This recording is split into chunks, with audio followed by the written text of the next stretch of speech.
બ્રહ્મોપનિષદ પારાયણની અંદર 3 વિષય પર આપણે વાત સાંભળવાના છીએ. પહેલું છે પરિચય, બીજું છે પ્રાપ્તિ અને ત્રીજું છે પ્રસંગ. પરિચય એટલે પ્રમુખ સ્વામી મહારાજ કોણ છે, પ્રાપ્તિ એટલે આવા મોટા સ્વામી છે એ આપણા થયા છે એ કઈ રીતે, અને ત્રીજી વસ્તુ પ્રસંગ એટલે હવે આપણે એમના થવાનું છે તો કઈ રીતે. પરિચયની અંદર ગઈકાલે આપણે જોયું હતું કે નડિયાદની અંદર સ્વામીશ્રી બિરાજમાન હતા અને એ વખતે સ્વામીશ્રી પાસે યુવકોએ ગીત રજૂ કર્યું અને એની અંદર એવા શબ્દો આવે કે પ્રમુખ સ્વામી શું છે, અને સ્વામીશ્રીએ સામેથી આશીર્વાદની અંદર પોતાનો પરિચય આપ્યો કે પ્રમુખ સ્વામી એક સાધુ છે, પ્રમુખ સ્વામી એ સાધુ છે, ભગવાન સ્વામિનારાયણના ભક્ત છે અને યોગીજી મહારાજના શિષ્ય છે. તો સ્વામીશ્રી કયા અર્થમાં આ વસ્તુ બોલ્યા હશે એને આપણે સમજવાનો પ્રયત્ન કરીએ છીએ. સૌથી પહેલી વસ્તુ સ્વામીએ કીધી કે પ્રમુખ સ્વામી એ સાધુ છે. ગઈકાલે આપણે જોયું હતું કે સાધુ કે સંત શબ્દ એ બહુ સસ્તો થઈ ગયો છે દુનિયાની અંદર અત્યારે, પણ સ્વામીશ્રી જે અર્થમાં સાધુની વાત કરે છે ગુણાતીત સંતની વાત. સ્વામીશ્રી એ વાત કરે છે કે જે સાધુ એક જ છે આખા બ્રહ્માંડની અંદર, એ સાધુ છે ગુણાતીતાનંદ સ્વામી. એની વાત સ્વામીશ્રી પોતે કરે છે કે પ્રમુખ સ્વામી એ સાધુ છે. સ્વામીશ્રીના જીવનની અંદર સાધુતાના જે ગુણો છે એનું આપણે બહુ જ ટૂંકની અંદર આપણે દર્શન કરવાના છીએ, કારણ કે સ્વામીશ્રીના ગુણો તો અગાધ છે, સમુદ્ર જેવા છે. જ્યારે જ્યારે આપણે સ્વામીશ્રીના ગુણોની વાત કરીએ ત્યારે આપણને હંમેશા થોડો અસંતોષનો અનુભવ થાય કે જેમ જેમ આપણે સ્વામીશ્રીને હજી કહી શક્યા નથી. દરેક વખતે આપણને એવો અનુભવ થાય. તો સ્વામીશ્રીની અંદર જે સાધુતા છે, દુનિયાની અંદર આપણે જોતા હતા કે મોટાભાગે લોકોને એવું હોય છે કે પરચા બતાવે તો સાધુ. કેટલાક લોકો એનાથી થોડા આગળ વધે, એવું કે ના બસ કોઈ સારી કથા વાર્તા કરે તો એ બહુ સારા સાધુ કહેવાય. અથવા તો એટલું પણ ન હોય ને ઘણી વખત તો કેવું હોય છે કે જેની પાછળ હજારો ને લાખો માણસો ફરતા હોય એટલે એ મોટા સાધુ કહેવાય. આવી પણ સમજણ હોય છે. ગુણાતીતાનંદ સ્વામીના વખતમાં એવું બન્યું હતું કે એક વખત એક હરિભક્ત હતા અને પોતે ત્યાં જુનાગઢ પહોંચ્યા હતા અને ત્યાં આમ તો દર્શન કરવા માટે જ ગયા હતા જુનાગઢ મંદિરે, અને એ વખતે એમણે જોયું કે ગુણાતીતાનંદ સ્વામી છે એની પાછળ હજારો માણસો ફરે છે અને આ મંદિરના મહંત છે અને કેટલા બધા લોકો એમની આજ્ઞાની અંદર વર્તે છે. એટલે એમને થયું કે આટલા બધા માણસો જો સ્વામીને માને છે તો સ્વામી ખરેખર મોટા કહેવાય. એટલે એમને સ્વામીને વિનંતી કરી કે સ્વામી આપ આટલા મોટા સંત છો તો મને એવી ઈચ્છા છે કે મને તમારી પાસે તમે રાખો. સ્વામી કીધું સારું, રહો અહીં આગળ સેવા કરો અને ભજન કરો, અમને કઈ વાંધો નથી. એટલે પોતે મંદિરની અંદર રહેવા માંડ્યા અને સ્વામીનું સમાગમ પણ કરતા. હવે એની અંદર એવું થયું કે જન્માષ્ટમીનો ઉત્સવ આવ્યો અને વડતાલથી આચાર્ય રઘુવીરજી મહારાજ પધાર્યા. હવે આચાર્ય એટલે તો શું કહેવાય, આખા સંપ્રદાયના એ વખતે ધણી કહેવાતા, અને એની પાછળ તો કેટલા બધા માણસો ફરનારા હોય, એની આગળ પાછળ બધા નિશાન ડંકા હોય અને બધા આખો સંઘ એની ભેગો ને ભેગો ફરતો હોય. એના ઊંચા આસનો પડે, ગાદી તકિયા થાય, એની છડી પોકારાય. આ બધું જોયું ને આચાર્ય મહારાજનો ઠાઠમાઠ બધો. તો પેલા જે હરિભક્ત હતા એમને થયું કે સ્વામી મોટા તો ખરા પણ રઘુવીરજી મહારાજ તો એના કરતાંય મોટા, કારણ કે આ તો આખા સંપ્રદાયના ધણી, બધા મંદિરો એમના કહેવાય અને બધા એની પાછળ ફરે છે.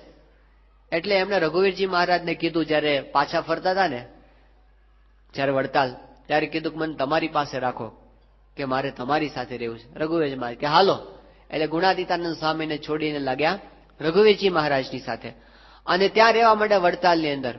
હવે એમાં એવું થયું કે એકાદ વર્ષની અંદર રઘુવીરજી મહારાજ પોતે કઈ વડોદરા ગયા હતા સત્સંગના કામ માટે, એટલે કે ત્યાં આગળ પધરામણી હશે એના માટે. હવે એ જ વખતે થયું કે વડોદરાની અંદર ગાયકવાડ સરકારની સવારી નીકળી હતી અને આ તો રાજા અને લાખો માણસો એની પાછળ ફરનારા ને એની જાહો જલાલીને એનો બધો ઠાઠમાઠ, એ તો કેટલો બધો વધારે હોય. એ જોયું તો એ લાગ્યું આ તો બધા ઠીક છે, બાકી ગાયકવાડ જેવા કોઈ નહીં. તે લાગે એની નોકરીમાં જઈને ચોંટી ગયા. તો ઝાઝા માણસો પાછળ ફરતા હોય એટલે મોટા. આવી પણ એક સમજણ હોય છે. કદાચ અહીં પણ એવું થતું હોય કે આપણે સ્વામી પાસે આવે સત્સંગની અંદર તો કેટલાક લોકો એ રીતે જ આવતા હોય કે સ્વામી પાછળ લાખો માણસો ફરે છે તો જરૂર એ મોટા હશે. સત્સંગમાં પ્રવેશ આવી રીતે થાય એનો વાંધો નથી, પણ અહીં આવ્યા પછી સ્વામી સાધુ છે અને કઈ રીતે સાધુ છે એ આપણે વચનામૃતના આધારે સમજવું પડે, એ સ્વામીની વાતોના આધારે સમજવું પડે, એ સત્પુરુષના વચનને આધારે સમજવું પડે. તો એમની સાધુતાની અંદર આપણને જો સ્પષ્ટપણે કોઈ વસ્તુ દેખાતી હોય આખી ગુણાતીત પરંપરાની અંદર, તો એ છે એમનું વર્તન. જે રીતે પોતે રહે છે, જે રીતે પોતે જીવે છે, જે રીતે પોતે આચરણ કરે છે, એમનું વર્તન. ગુણાતીતાનંદ સ્વામી શ્રીજી મહારાજની આજ્ઞાની અંદર જે રીતે વર્ત્યા, 500 પરમહંસોની અંદર ગુણાતીતાનંદ સ્વામી અજોડ એ રીતે રહ્યા. 28 વર્ષની ઉંમરે ગુણાતીતાનંદ સ્વામી પોતે કોવૈયા ને પાદર હતા અને એ વખતે બન્યું તેવું કે ગુણાતીતાનંદ સ્વામીને કઈ રોગ થયો હતો અને રોગમાં એમને ચરી એવી આપવામાં આવી હતી કે તમારે કોપરો અને દૂધ ખાવું. એટલે પોતે જમતા હતા. હવે દૂધ જમ્યામાં આવ્યું હશે આ બધું, એટલે સ્વામીનું શરીર સારું થયું હતું એ વખતે. અને ત્યાં મહારાજે બાળા જોગી રૂપે દર્શન આપ્યા અને શ્રીજી મહારાજે એમને વાત કરી ગુણાતીતાનંદ સ્વામીને કે સાધુરામ, પેટ બહુ તગતગે છે, એટલે કઈ સારી વસ્તુ બહુ જમ્યામાં આવી લાગે છે. ગુણાતીતાનંદ સ્વામીએ પોતે આ વાત નોંધી છે કે મહારાજે દર્શન આપ્યા અને અમને એમ થયું કે મહારાજની રુચિ જણાતી નથી. અને એ વખતે ગુણાતીતાનંદ સ્વામીએ સંકલ્પ કર્યો કે હવે પછી કોઈ દાડો દૂધ મોઢામાં મૂકવું નથી. આ 28 વર્ષની ઉંમરે એમણે સંકલ્પ કર્યો, 82 વર્ષની ઉંમર સુધી ગુણાતીતાનંદ સ્વામી મોઢામાં દૂધનું ટીપું મૂક્યું નથી. તો આ દ્રઢતા કે મહારાજની જે રુચિ એ પ્રમાણેનું આચરણ, એની અંદર ગુણાતીત ગુરુ પરંપરા અજોડ છે. આ વર્તન એમની મોટામાં મોટી વિશેષતા છે. શ્રીજી મહારાજ એક વખત ત્યાં બિરાજમાન હતા સભા ભરીને, અને એ વખતે એક બાવો આવ્યો મહારાજ પાસે અને મહારાજ પાસે આવીને કે સ્વામિનારાયણ, તમે તો બહુ ભૂંડું કર્યું. તે મહારાજ કે અમે શું ભૂંડું કર્યું? કે આ ભાઈ ભાઈની સભા કોઈએ નોખી નહોતી કરી, તે તમે આ બધું જુદું પાડ્યું ને આ બધું બહુ ભૂંડું તમે કર્યું. એટલે એ વખતે મહારાજ હસવા માંડ્યા. મહારાજ કે હું તો અક્ષરધામમાંથી આવ્યો છું અને સુગાળવો છું. તે આ સુગ, આ નિયમ અમે અક્ષરધામમાંથી લઈને આવ્યા છીએ, આ લોકમાં આવા નિયમ હોય નહીં. અને પછી મહારાજે બહુ જબરજસ્ત વાત કરી કે જ્યાં સુધી અમારી સુગ છે ત્યાં સુધી આ નિયમ રહેશે, અમારી સુગ જતી રહેશે પછી આ નિયમ રહેશે નહીં. તો મહારાજની સુગ જેવી આજથી 200 વર્ષ પહેલા હતી એવી ને એવી સુગ જો કોઈએ ટકાવી હોય તો એ છે આપણી ગુણાતીત ગુરુ પરંપરા. આવી જ સુગ જે મહારાજ પોતે નિયમ લઈને આવ્યા હતા, અલૌકિક નિયમ. આ લોકમાં તો લોકોને વિચિત્ર જ લાગે આ નિયમ, પણ એ નિયમ અક્ષરધામનો નિયમ છે, એ માયા પરનો નિયમ છે. મહારાજ કે આ સાધુને આ નિયમ અમે અક્ષરધામમાંથી લઈને આવ્યા છીએ. તો એ આચરણ આપણા સાંગો પાંગ ગુણાતીત ગુરુ પરંપરામાં દેખાય. ગુણાતીતાનંદ સ્વામી રઘુવીરજી મહારાજની સાથે હતા અને એ વખતે રઘુવીરજી મહારાજે કીધું કે સ્વામી, તમને અમારામાં કેવું હેત છે? એટલે ગુણાતીતાનંદ સ્વામી રઘુવીરજી મહારાજ પર તો ખરેખરું હેત હતું. એટલે સ્વામીએ કીધું કે તમારા વિશે તો મને ખરેખરું હેત, પણ જો મને એવા સમાચાર મળે કે તમારા સિગરામની અંદર 2 વર્ષની પારકી બાળકી છે, તો આ જુનાગઢના દરવાજા તમારા માટે બંધ થઈ જાય. રઘુવીરજી મહારાજ કે બસ સ્વામી, આટલું જ હે તમારા ઉપર? ગુણાતીતાનંદ સ્વામી કે આચાર્ય મહારાજ, અમારે તો ધર્મનું હેત છે. જો તમે ધર્મ રાખો તો હેત રહે, બાકી તમારે ને અમારે કોઈ પ્રકારનું હેત રહે નહીં. ગમે તેવા સામે આવે, સિદ્ધાંતની બાબતમાં, ધર્મ નિયમની બાબતમાં જે ક્યારેય નમતો ના મૂકે એ ગુણાતીત પરંપરા, એ આપણને દેખાય છે. સ્વામીશ્રી અત્યારે તો વિશ્વ વંદનીય સંત થયા છે અને લાખો માણસો દેશમાં અને પરદેશમાં, આમ કદાચ સત્સંગી ન હોય પણ અત્યંત આદર તો સ્વામીશ્રી પ્રત્યે બધાને હોય છે. પણ આવા મહાન સંત જ્યારે આટલા મોટા થાય ને, ત્યારે એને સલાહ આપનારા પણ ઘણા બધા હોય. તો સ્વામીશ્રી પાસે ઘણા લોકો સલાહ આપવા માટે આવ્યા છે. હવે જ્યારે બહુ સારા દેખાવાનો જ્યારે આમ અભરખો જાગે ને, દુનિયાની અંદર સારા દેખાવાનો, લોકની અંદર મોટપ પામવાનો, અને જ્યારે ઝાઝા લોકો માનતા થાય ત્યારે પછી થોડી થોડી છૂટ લેવાની શરૂઆત થઈ જાય. પણ આપણે જોઈએ છે કે સ્વામીશ્રી ભલે લાખો લોકો એમની પાસે માનતા હોય ને પછી એમની પાસે અપેક્ષા રાખતા કે સ્વામી આટલી છૂટ અમે મૂકો. સ્વામીશ્રી વિદ્યાનગરમાં હતા અને બાપાની પાસે આવ્યા હતા એચ.એમ. પટેલ સાહેબ.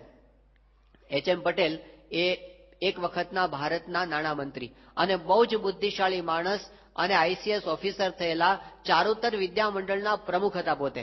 અને સ્વામીશ્રી પ્રત્યે અત્યંત ગુણાનુરાગ. બાપા પાસે દર વખતે દર્શન માટે આવતા અને બહુ જ કડક માણસ, આમ મિનિસ્ટરોને ગાંઠે નહીં એવા સ્વભાવના માણસ H.M. પટેલ.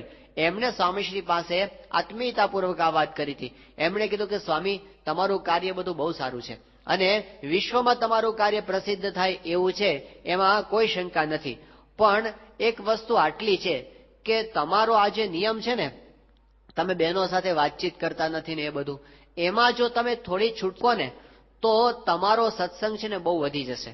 નહીતર છે ને તમારો સત્સંગ વધશે નહીં. એમણે કીધું કે સ્વામી, આ બધા સાધુ ભલે બધા નિયમ પાડે, સંતો નિયમ પાડે એનો કોઈ વાંધો નથી, તમે નિયમ ન પાડો. તમે તો ગુણાતીત છો, તમારે તો કોઈ પ્રકારનો બાધ નથી, કોઈ પ્રકારનું બંધન નથી. માટે તમે થોડી છૂટછાટ રાખો તો આખી દુનિયામાં તમારો સત્સંગ બહુ વધી જશે.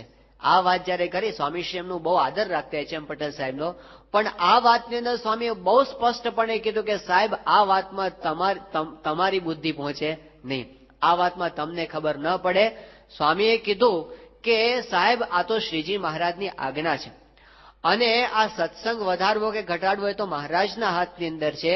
અને મહારાજની ઈચ્છાથી જો સત્સંગ વધવો હશે તો ભલે વધે, અને કદાચ ઘટવો હોય ને તો અમે કદાચ ખૂણામાં બેસીને ભજન કરવું પડશે તો એ રીતે ભજન કરશું, પણ મહારાજની આજ્ઞાને લોપીને અમારે એવો સત્સંગ વધારવો નથી. આ ટેક મોટા મોટાની પાસે પણ સ્વામીશ્રી ક્યારે, ઈશ્વર પેટલીકલ ને નાનુભાઈ જે સ્વામીશ્રી પાસે આવ્યા હતા, બહુ જ પ્રસિદ્ધ લેખક છે ગુજરાતીના અને સુપ્રતિષ્ઠિત માણસો, એમને સ્વામી પાસે આવીને આ વાત રજૂ કરી. સ્વામી એમને પણ આ જ વાત કરી હતી કે આ અમારો સિદ્ધાંત છે, આની અંદર ક્યારેય બાંધછોડ હોય નહીં. તો ગમે તેવા સંજોગો આવે, સ્વામીશ્રી પોતે અમેરિકાની અંદર હતા અને મોતિયાનું ઓપરેશન, અને એટલી હદે મોતિયા પાકી ગયા હતા. સ્વામીશ્રી હરિભક્તોની ચિંતા કરતા હતા કે આપણે અત્યારે જો ફરિયાદ કરીએ કે મને આંખે ઓછું દેખાય છે અને પછી એની અંદરથી જો કંઈક બીજું નીકળે અને આપણા પ્રોગ્રામ બધા કેન્સલ થાય અને હરિભક્તો બધા આયોજન કરીને બેઠા હોય, એમણે નોકરી ધંધામાં રજા લઈ લીધી હોય અને પછી આપણે બધું ફેરવીએ તો હરિભક્તોને કેટલું બધું આમ ડિસ્ટર્બ થઈ જાય. એટલે સ્વામી જણાવતા પણ નહોતા કે મારી આંખે મને ઓછું દેખાય છે. એમ કરતા કરતા દિવસો વધતા સ્વામીને એવું થયું કે પોતાના પગની મોજડી દેખાતી બંધ થઈ ગઈ. એટલે એટલી હદ સુધી મોતિયો બાકી ગયો કે પેલા ડોક્ટર હચિન્સને ત્યાં સુધી કીધું કે જો અઠવાડિયું ખાલી મોડું કર્યું હોત તો સ્વામીશ્રીની આંખો પણ કદાચ જતી રહે એવો પ્રસંગ હતો, ઝામર થઈ જાત સ્વામીને. તો એવા સંજોગોમાં બધાને સિરિયસનેસ ખબર પડી ગઈ હતી કે આ તો બહુ જ ગંભીર મામલો છે, તાત્કાલિક ઓપરેશન કરાવવું પડશે. બોસ્ટનમાં ઓપરેશનની તારીખ નક્કી થઈ ગઈ અને સ્વામી પાસે વાત આવી. સ્વામીશ્રીએ પહેલી વાત મૂકી, સ્વામી કે આપણે ઓપરેશનમાં હોઈએ ત્યારે કોઈ સ્ત્રી નર્સ આપણી બાજુમાં આવવી જોઈએ નહીં. હવે આ તો એ તો અમેરિકા દેશ, બધો આ માથા ફરેલા માણસો બધા, હવે આપણે આવા નિયમો સાચવે. અને એ વખતે સ્વામી પાસે ડોક્ટરને વાત કરી. ડોક્ટર કે આ તો શક્ય જ નથી, અમારે તો સ્ત્રી નર્સોની જરૂર પડે જ. અને બહુ જ હરિભક્તોએ પ્રયત્ન કર્યા કે તો મારો નિયમ છે, પણ પેલા ડોક્ટરે કે પણ આમાં શું વાંધો છે. એટલે એવી વાત કરી કે સ્વામી આ તો નહીં થઈ શકે. ડોક્ટરે એટલી વાત કરી કે બહુ તો નહીં, પણ અમે એટલું કરી શકીએ કે સ્વામીશ્રી પોતે જ્યારે સભાન અવસ્થામાં હોય ત્યાં સુધી કોઈ સ્ત્રી નર્સ સ્વામીની પાસે આવે નહીં. અને સ્વામીશ્રી પોતે આવી રીતે બાપા પોતે પેલામાં બાપાને પેલું બેભાન કરી દે અને પછી એમને એનેસ્થેસિયા આપ્યા પછી જયારે સ્વામીશ્રી પાસે લાવીએ સ્ત્રી નર્સ તો વાંધો નથી ને. સ્વામી પાસે આ વાત કરી. સ્વામી કે હું બેભાન હો કે સુષુપ્તિમાં હો, પણ નિયમ એ નિયમ, આની અંદર ફેરફાર થાય નહીં. તો કે પણ બાપા આ તો કોઈ રીતે આ હોસ્પિટલમાં શક્ય બને એમ નથી. સ્વામી કે તો આપણે કે ઓપરેશનની ઉતાવળ નથી, આપણે દેશમાં જઈને કરશું. હવે દેશમાં જે ત્યાં સુધી તો રહેવાય એવી હતી જ નહીં પરિસ્થિતિ, પણ સ્વામી ત્યાં સુધી તૈયાર હતા કે કદાચ જો વ્યવસ્થા નહીં થાય ને તો આપણે ઓપરેશન કરાવવું નથી, જે થવું હોય તે થાય. તો પોતાના દેહ ઉપર જયારે આવે ને ત્યારે ભલભલો માણસ છે ને હલી જાય. એ કે આટલા નિયમમાં શું વાંધો છે, હવે એમાં ક્યાં ક્યાંય મોટા નિયમનો ભંગ છે, પ્રાયશ્ચિત કરી 5 માળા કરી નાખશું, એમાં ક્યાં વાંધો છે. જરાય એની અંદર સ્વામી છૂટ મૂકતા નથી. તો આ ગુણાતીતની વર્તનની રીત, જે ગુણાતીતાનંદ સ્વામીનું બ્રહ્મચર્ય જોઈ અને એ વખતે જુનાગઢના નાગરો એવું બોલેલા કે બીજું બધું તો ઠીક, પણ આ ગુણાતીતાનંદ સ્વામીનું બ્રહ્મચર્ય જોઈને અમારું કાળજું તૂટી જાય છે, આવું બીજા કોઈ પાળી શકે નહીં. તો એ નિયમ આપણી પરંપરામાં સારધાર. સ્વામીશ્રી પોતે ત્યાં 2000ની સાલમાં અમેરિકામાં હતા અને યુનોની અંદર સ્વામીશ્રી પોતે વ્યાખ્યાન આપવાના હતા. હવે એટલી મોટી ઘટના હતી કે આપણી તો આમ છાતી ગજગજ ફૂલતી હતી. ત્યાં આગળ તો આમ દેશની અંદર તો બધા છાપાવાળા એટલા બધા આમ આખા દેશની અંદર બધે થઈ ગયું હતું અને ગુજરાતમાં તો ખાસ કે યુનોના ઇતિહાસની અંદર કોઈ ગુજરાતીમાં જો આખા વિશ્વને સંદેશ આપ્યો હોય તો પહેલા વહેલા પ્રમુખ સ્વામી મહારાજ. તો આપણા અખિલ સ્વામિનારાયણ સંપ્રદાયની અંદર સૌથી પહેલા એનાથી આગળ વધીને સમગ્ર હિન્દુ ધર્મનું પ્રતિનિધિત્વ કરીને સ્વામીશ્રી ત્યાં મેસેજ આપવાના હતા.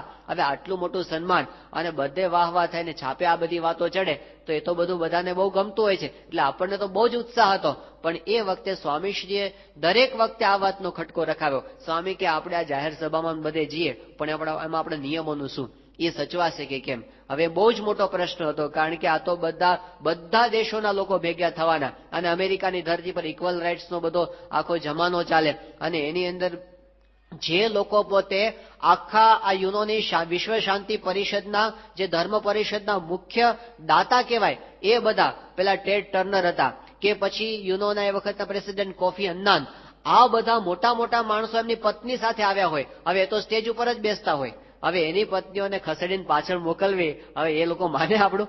તો એટલું ખાલી હતું ભગવાનની ઈચ્છાથી કે આખી સભા વ્યવસ્થા, બેઠક વ્યવસ્થા બધી BAPS ના યુવકો સંભાળવાના હતા. બધાને સમજાવે ને પણ એ સમજશે કે નહીં સમજે એ તો કઈ નક્કી જ નહોતું. પાછું યુવકો કે તો ખરા કે તમે પાછળ જાઓ, પણ એ જતા હશે કે હું કામ પાછળ જઈએ? હવે આવું થાય તો શું થઈને ઉભો રહે?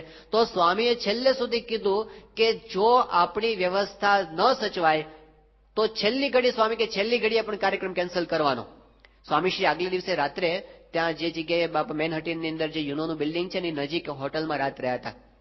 તો સ્વામીશ્રી યુનોમાં જવાના હતા. 10 મિનિટ પહેલા સુધી નક્કી નહોતું કે વ્યવસ્થા સચવાશે કે નહીં સચવાય. છેલ્લી ઘડી સુધી આમ અવઢવમાં હતું અને સ્વામી એવું જ કહી રાખ્યું હતું તો આપણે જવું જ નથી. હવે ભગવાનની દયાથી બધું ગોઠવાઈ ગયું અને એકદમ આપણી મર્યાદા પ્રમાણે યુનોમાં વ્યવસ્થા ગોઠવાની. યુનોના ઇતિહાસમાં પહેલી વખત આવું થયું હશે કે સ્વામિનારાયણ સંપ્રદાયની રીત પ્રમાણે બેઠક વ્યવસ્થા યુનોમાં ગોઠવાની પ્રમુખ સ્વામી મહારાજને લીધે. અને સ્વામીશ્રી પોતે ત્યાં ગયા અને સ્વામીશ્રી આખું સભા આમ જબરજસ્ત થઈ, બધાને ખૂબ બહાર પડ્યો. બધાએ સ્વામીશ્રીના પ્રવચનને ખૂબ વધાવ્યું, સ્વામીશ્રીના સંદેશને. અને આ બધું થયા પછી કેટલો બધો આનંદ હોય એનો. સ્વામી ઉતારે આવ્યા અને પછી બધા મોટા મોટા સંતો હતા ને આયોજકોને સ્વામીએ બોલાવ્યા. યજ્ઞવલ્લભ સ્વામીને બોલાવ્યા, વિવેક સાગર સ્વામીને બોલાવ્યા, આત્મ સ્વરૂપ સ્વામી વખતે ત્યાં ગયા હતા એને બોલાવ્યા. અને પછી સ્વામી બધાને ભેગા કરીને કે આપણે પાણી મૂકો. કે સ્વામી શેનું પાણી? સ્વામી કે હવે પછી કોઈ દાડો આવી સભામાં આપણે જવું નહીં.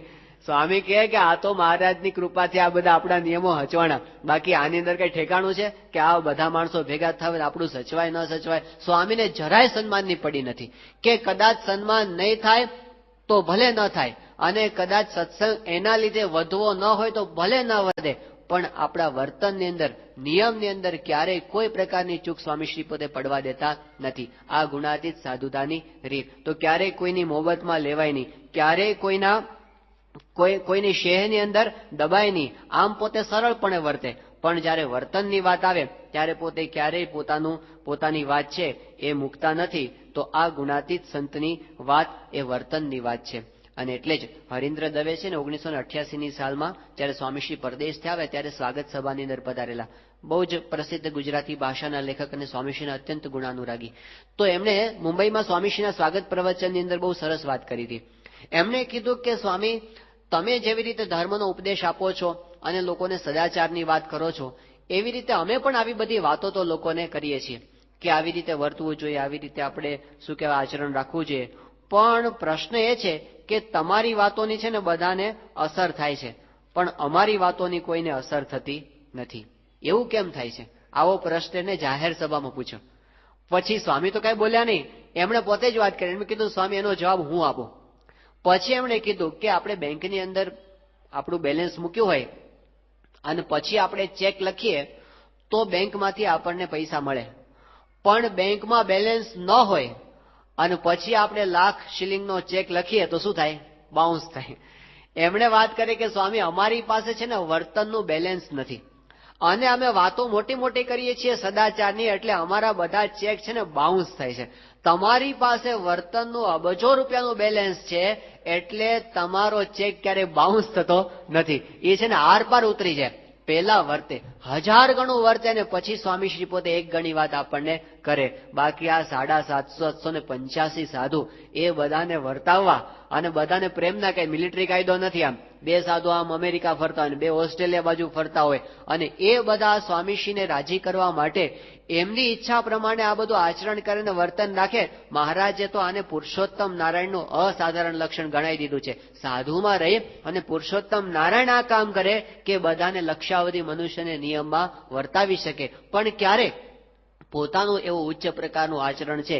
એટલે સ્વામીમાં જોઈએ અને આપણને પ્રેરણા મળે તો મોટી વસ્તુ એમની પાસે આ વર્તનનું જબરજસ્ત બેલેન્સ છે, એની અસર. સ્વામી શ્રી વિવેક થોડા સમય પહેલા એવું થયું હતું, 2-4 વર્ષ પહેલા, કે સારંગપુરની અંદર સંતોની સભા હતી, વાડીએ રાખવામાં આવી હતી અને એની અંદર વિવેક સાગર સ્વામીનો ઇન્ટરવ્યુ રાખવામાં આવ્યો હતો.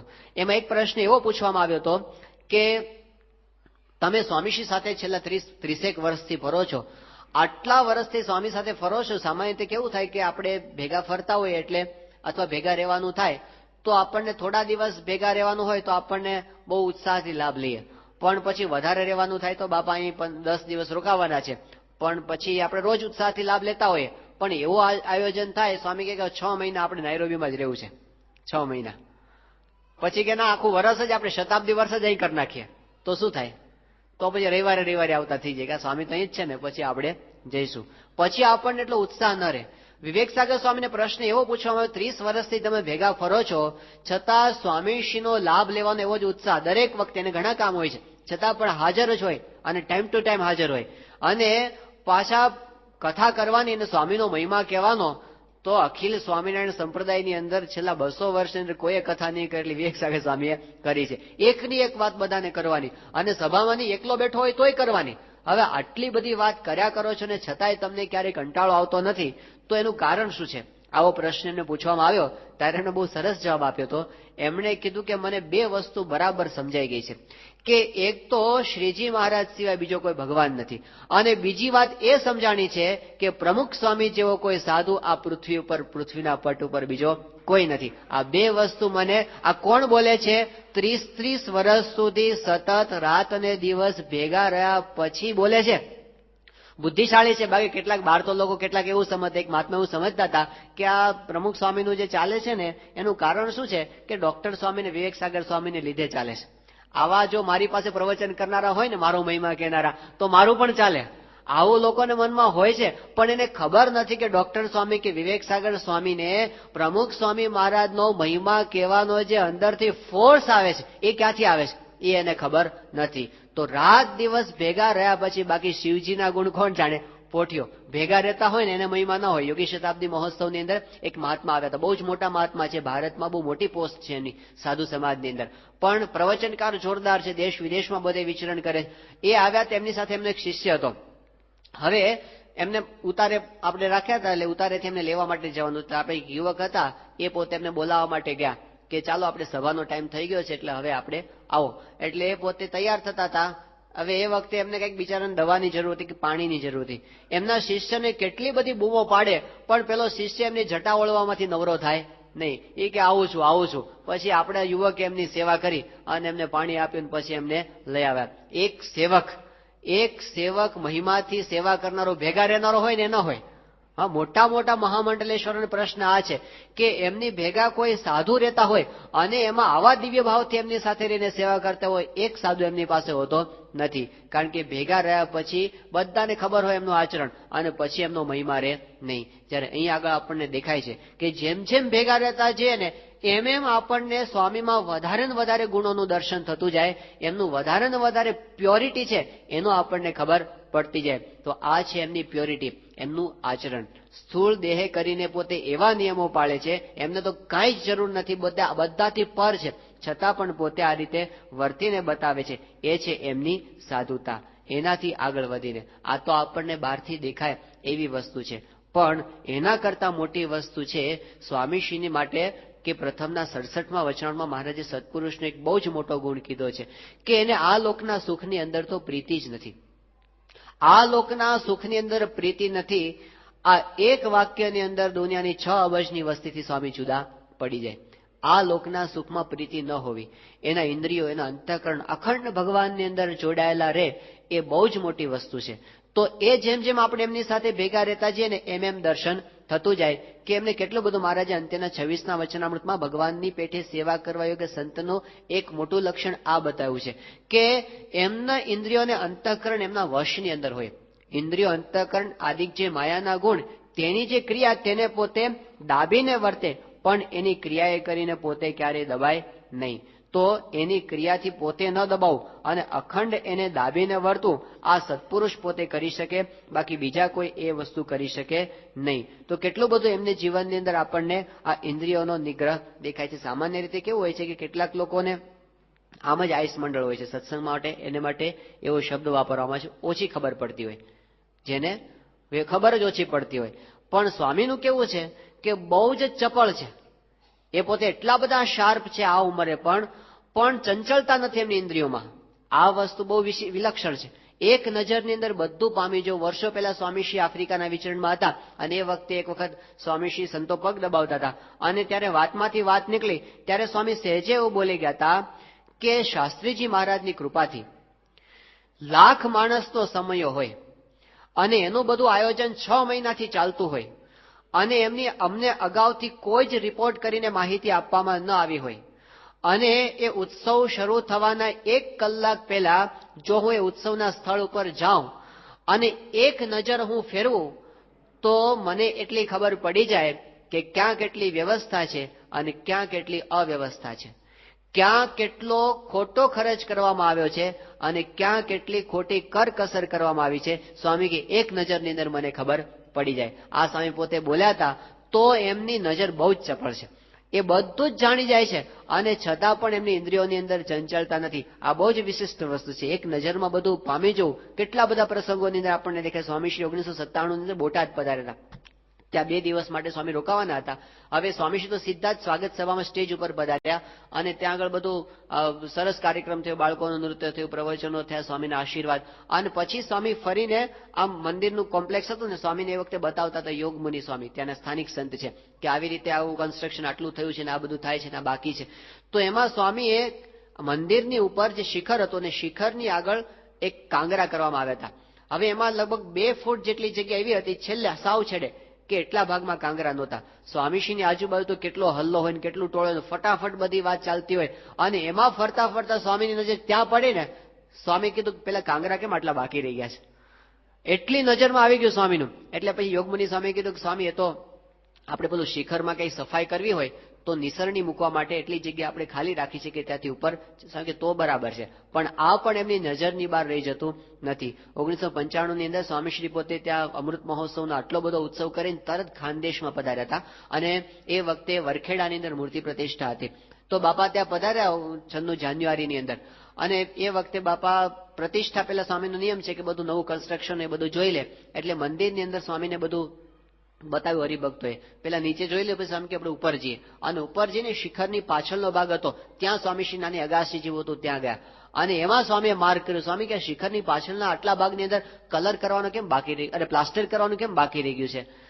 એટલે હરિભક્તોએ કીધું કે સ્વામી એમાં એવું છે કે આ તો પ્રતિષ્ઠાના દિવસો નજીક આવી ગયા અને સમય રહ્યો નહોતો, એટલે પછી છેલ્લે દોડાદોડી થઈ ગઈ, એટલે હવે અત્યારે તો કંઈ થઈ શકે એવું નહીં, એટલે અમારે બાકી રાખી દેવું પડ્યું. એટલે સ્વામીએ તરત સૂચના આપી. સ્વામી કે જો આ તો છે ને કામ ભેગું કામ થઈ જાય, આ ઉત્સવના હલ્લામાં ભેગું ભેગું થઈ જાય, હવે રહી ગયું છે ને તો ધ્યાન રાખજો, જો નહીં રાખો ને તો કાયમ માટે આવું રહી જશે, એટલે ખટકો રાખીને પૂરું કરી નાખજો. એ કે હા બાપા અમે પ્લાસ્ટર ને બધું કામ પૂરું કરી નાખશું. અને પછી સ્વામીશ્રી પોતે તો પ્રતિષ્ઠા કરીને ખાનદેશનું 10-15 દિવસનું વિચરણ અને પછી સ્વામી ફરતા ફરતા સુરત ને બધે થતા પછી વડોદરાને થઈને 3-4 મહિના પછી સ્વામીશ્રી સારંગપુર પધાર્યા અને સારંગપુરમાં ફૂલદોલનો ઉત્સવ હતો અને એમાં હજારો હરિભક્તો, આપણે છે ને ફૂલદોલની અંદર દેશ પરદેશના હરિભક્તો આવે અને બહુ જ ભવ્ય ઉત્સવ થયો. એ ઉત્સવ પછીના દિવસોમાં સ્વામી સારંગપુરમાં હતા અને એ વખતે એક વખત હરિભક્તો બધા આવ્યા, એમાં ખાનદેશના હરિભક્તોને સ્વામીએ જોયા અને એમાં વરખેડાના એક હરિભક્તને સ્વામી જોઈ ગયા અને સ્વામી એનો હાથ પકડ્યો. પછી સ્વામી કે પેલું પ્લાસ્ટર શું થયું એનું? બંને શિખરની પાસે પ્લાસ્ટર હતું. એ કે બાપા હજી તમને યાદ છે આટલું બધું ઝીણું ઝીણું તમે આટલી મોટી સંસ્થાનો વહીવટ કરો અને છતાં પણ પેલું શિખરની પાછળ પ્લાસ્ટરનો આટલો ભાગ બાકી છે, એ તમે યાદ રાખો છો? આટલા શાર્પ છે સ્વામી. એક નજરની અંદર સ્વામી પોતે પામી જાય. સ્વામી શ્રી સારંગપુરની અંદર હતા અને એ વખતે એવું થયું હતું 2001ની સાલમાં કે બાપા પાસે સારંગપુરનો આખો ઇતિહાસ, બધા ભણનારા સંતો હોય ને એટલે સ્વામીશ્રી પાસે બધી રજૂઆતો કરે, એટલે એમાં સારંગપુરનો ઇતિહાસ રજૂ કરતા હતા જુદી જુદી રીતે. એમાં ટ્રેનિંગ સેન્ટરની વાત આવી. એટલે એક દિવસ સવારે સ્વામીશ્રી આગલે દિવસે રાત્રે સ્વામીશ્રી પાસે બધી રજૂઆત થઈ હતી કે ટ્રેનિંગ સેન્ટર કઈ રીતે શરૂ થયું. એમાં પૂજ્ય જ્ઞાનેશ્વર સ્વામીએ બધી રજૂઆત કરી અને કીધું કે બાપા આવી રીતે ટ્રેનિંગ સેન્ટર છે એ 1981ની સાલમાં સાધક ટ્રેનિંગ સેન્ટર શરૂ થયું. પહેલા 73 થી અભ્યાસ તો બધો ચાલતો હતો, પણ 81 થી સાધક તાલીમ કેન્દ્ર શરૂ થયું. અને એ વખતે ડોક્ટર સ્વામીની ઈચ્છા હતી કે આપણે સાધકોનો ડ્રેસ રાખીએ, અને સાધકોના ડ્રેસમાં શું રાખવું, પછી વિચાર એમણે એવો આપેલો કે નીચે ધોતી પહેરવાની, ઉપર જબ્બો પહેરવાનો, માથે સફેદ ટોપી પહેરવાની. ટોપી પહેલા પહેરે ને આવી એ ટોપી પહેરવાની, એવો એ વખતે ડ્રેસ નક્કી થયો. તો આ બધી વાત સ્વામીશ્રી પાસે થઈને સ્વામી ખૂબ હસ્યા હતા એ વખતે. હવે આ વાત એ વખતે પૂરી થઈ ગઈ. બીજે દિવસે સ્વામી જયારે પોતે અલ્પાહાર કરતા હતા ને એ વખતે એવું આયોજન કર્યું હતું કે બધા જે 25-30 જેટલા સાધકો હતા ને એ બધા માટે કાગળની ટોપીઓ તૈયાર કરી હતી. ડેકોરેશન ડિપાર્ટમેન્ટે કાગળની ટોપી માથે પહેરી લે, આવી ટોપી જેવી ટોપી જ લાગે. અને સ્વામી બેસી ગયા, બધા પેલા સાધકોને એન્ટ્રી ના આપી, બધા સ્વામી બેસી ગયા, આસન પર બેઠા ભોજનના, અને પછી પાછળના દરવાજેથી બધા સાધકો ટોપી પહેરીને આવ્યા. અને બધા જોયા ને એટલું બધું બધાને હસવું આવ્યું. સ્વામીશ્રી સહિત બધા ખડખડાટ હસતા હતા. અને જેવા એ લોકો બેઠા ને એમાં સ્વામી પાછું એક જ નજર સ્વામી 30 સાધકો પર ફેરવી હતી. એમાં પાછળ એક સાધક હતા, રાકેશભાઈ નું નામ હતું. સ્વામી કે પેલો તું ઉભો થાકે, એટલે સ્વામીને ઉભો કર્યો. બધાને તો આને શું કામ ઉભો કર્યો હશે, એટલે એને ઉભો કરીને સ્વામીએ કીધું કે જો આની ટોપી જુઓ. એટલે બધાને કઈ વિશેષ ના લાગ્યું. સ્વામી કે યોગી મહારાજના વખતમાં અંબાલાલ કાકા જયારે આવતા બકરી પોળ વાળા, ત્યારે એમના ભાઈ હતા કચરાભાઈ. એ કચરાભાઈ જયારે આવતા ને ત્યારે આની જેમ આમ વાંકી ટોપી પહેરતા. કે સ્વામી કે સીધી ની પણ વાંકી ટોપી પહેરતા. અને યોગી બાપા છે ને એ આ ટોપી જોઈને બહુ રાજી કે વાહ કચરાભાઈ તો વાંકી ટોપી પહેરે છે. એ જોઈને યોગી બાપા બહુ રાજી થતા. સ્વામી કે એના જેવી ટોપી આને પહેરી છે. હવે વિચાર કરો, સ્વામી આટલા બધા એક નજર કરીને કોને કેવી ટોપી પહેરીશ એ એની નજરમાં આવી જાય. પછી બીજા દિવસે સ્વામી સાંજે વોકિંગ કરવા માટે ત્યાં સ્મૃતિ મંદિર પ્રદક્ષિણા કરવા માટે પધાર્યા હતા. એમાં આપણે મોરડિયા સાહેબ છે બોટાદના, એને દાસ, એ આમ ટોપી પહેરીને ઉભા હતા. તો સ્વામી પહેલા જ રાઉન્ડમાં આ જ ટોપી, કાગળની ટોપી એને પહેરાઈને ઉભા રાખ્યા હતા. આમ પસાર થયા ને આમ નજર ફેરવી ને સ્વામી કે આને તો ટોપી ઊંધી પહેરી છે, એક જ નજરમાં. અને ખરેખર ટોપી ઊંધી હતી. પેલા ક્યારના એને 10 મિનિટ થઈને રિહર્સલ કરાવતા હતા, એને ખબર નહોતી કે આને ટોપી ઊંધી પહેરાવી છે. પણ સ્વામીને એક નજરમાં ખબર, બહુ શાર્પ છે. ક્યાં કોણ સ્વામી જો ભોજનમાં બેઠા હોય અથવા સભામાં બેઠા હોય ને તો આપણને લાગે સ્વામી કોઈના સામું જોતા નથી. પણ ખબર ક્યારે પડે કે જયારે સ્વામીનું કોઈકનું કામ હોય ને ત્યારે એના સામું જ જુએ. એટલે ખ્યાલ આવી જાય કે સ્વામીને એક્ઝેક્ટલી ખબર છે કે કોણ ક્યાં બેઠું છે. સ્વામી થોડા વર્ષો પહેલા સારંગપુર આવ્યા હતા અને પછી સ્વાગત સભાની અંદર સ્વામી બધી વાત કરતા હતા કે પેલા સારંગપુર હકા બાપુની યાદ કર્યા અને પછી જૂની વાત કરતા. સ્વામી કે અહીંયા આગળ બધા જૂના હરિભક્તો પેલા શાસ્ત્રીમાના વખતમાં બધા કરતા, અને એમાં જીવાભાઈ એન્જિનિયરની યાદ કર્યા. જીવાભાઈ છે એ આમ તો એન્જિનિયર તો નથી પણ પેલું એન્જિન ચલાવવાની સેવા કરતા, અત્યારે પણ સારંગપુરની અંદર છે. બહુ જ સામાન્ય સ્થિતિવાળા મંદિરમાં રહીને સેવા કરતા એક ભક્ત છે. તો સ્વામી કે જીવાભાઈ છે ને એ બધું એન્જિન ચાલે. સ્વામી કે જો પાછળ ઉભા થાવ. તો છેક પાછળ હતા ત્યાંથી જીવાભાઈને સ્વામી ઉભા કર્યા. એમની નજરની બહાર એ હોતું નથી. તો આપણને ખ્યાલ આવે સ્વામી કેટલા બધા શાર્પ છે, કેટલા બધા પોતે ચપળ છે. તો એ તો બધું આપણને દેખાય, પણ એની સાથે સાથે મોટી વિશેષતા શું કે પાછા છતાંય એટલો એમની દ્રષ્ટિની અંદર સંયમ. 2005ની સાલમાં જાન્યુઆરીમાં સ્વામીશ્રી પોતે પૂના પધાર્યા હતા.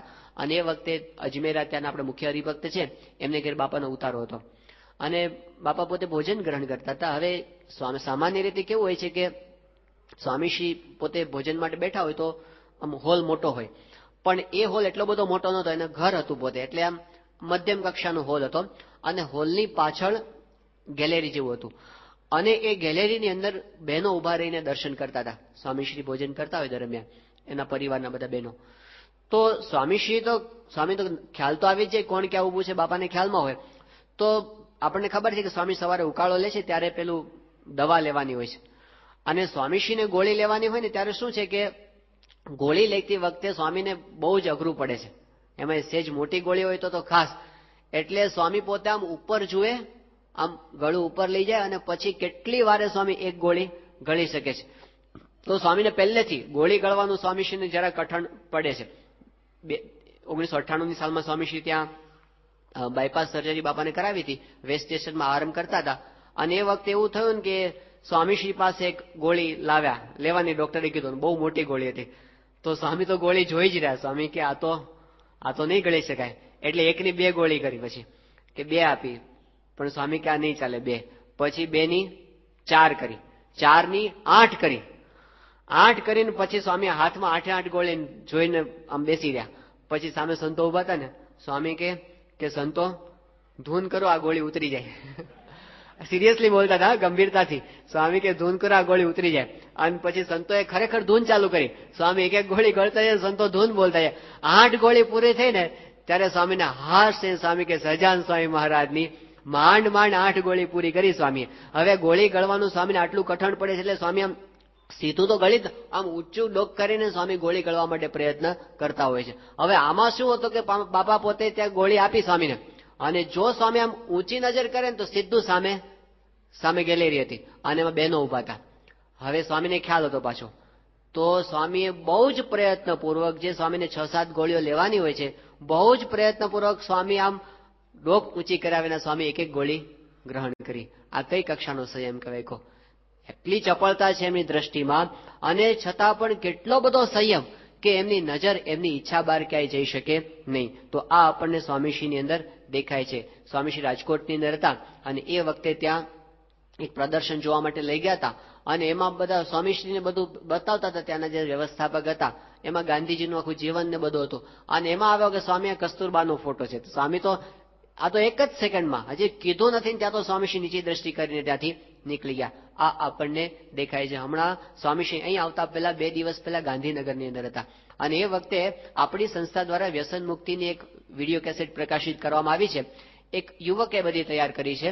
હવે એ યુવક બાપાના વોકિંગ દરમિયાન બતાવવા માટે આવ્યો કે સ્વામી 12 મિનિટની આપણે એક વિડીયો કેસેટ તૈયાર કરી છે, અને એમાં બધા વ્યસનોની વાત છે કે વ્યસનોથી કેવું નુકસાન થાય છે, વ્યસનોથી પરિવારની અંદર કેવા ઝઘડા થાય છે, સ્વાસ્થ્યને કેવી હાનિ થાય છે, કેવા પ્રશ્નો ઉભા થાય છે, એ બધું એમણે બહુ સરસ રીતે આખું આમ બહારની કોઈ ટીવી ચેનલ હોય ને પ્રોફેશનલી પ્રોગ્રામ રજૂ કરતી હોય એવી રીતે BAPS વતી એમણે આખું રેકોર્ડિંગ શૂટિંગ કરીને બહુ સરસ પ્રોગ્રામ તૈયાર કર્યો હતો, અને સ્વામીને બતાવવા માટે આવ્યા. અને પછી બાપાએ વોકિંગ ચાલુ કર્યું, સામે સ્ક્રીન પર બાપા જોતા હતા, અને હજી શરૂઆત થઈ કે BAPS સંસ્થા પ્રેઝન્ટ કરે છે, ને શરૂઆતમાં ઇન્ટ્રોડક્શન આવ્યું, અને શરૂઆતની અંદર જ બતાવવા ગયા ને ત્યાં પછી બહેનોના પોઝ આવ્યા, અમુક ફોટોગ્રાફ હોય ને બધા લેડીઝના, અને સ્વામી એકદમ નીચી નજર કરી નાખી. પછી તો બધાને ખબર પડી કે આ તો આવું જ આવે છે, એટલે તરત પેલા યુવકને સમજાવી દીધું. એટલે જયારે પેલો કંઈક લેડીઝનું ચિત્ર કે પોઝ આવે ને એટલે બાપા તરત પેલો આમ આંગળી હાથ, યુવક હતો ને એ પોઝ આડે આગળ હાથ રાખી દે સ્ક્રીનની આગળ અને પેલા પ્રોજેક્ટરની આગળ. પણ સ્વામીને એક વખત આવું આમ સ્વામીને ખબર પડીને આવું આવે છે, પેલા એ ભલે ગમે એટલો પ્રયત્ન કર્યો, પછી સ્વામી ઉપર જોવે જ નહીં, ઉપર જ ન જોવે.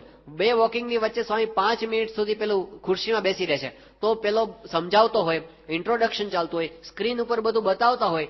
હવે એમાં કે બધામાં તો લેડીઝ પોઝ હોતા જ નથી, થોડાક ક્યાંક જ હતા, પણ સ્વામી ઉપર જ ન જોવે, નીચે જ જોઈને બેસી રહે, ઉપર જ ન જોયું. હવે એની અંદર બીજું એક પણ હતું કે પાછું પેલું મરઘાને મારતા હોય ને એવું બધું બતાવ્યું હતું કે માંસાહારમાં કેવું અત્યાચાર કરવામાં આવે છે, એ બધું બતાવ્યું હતું.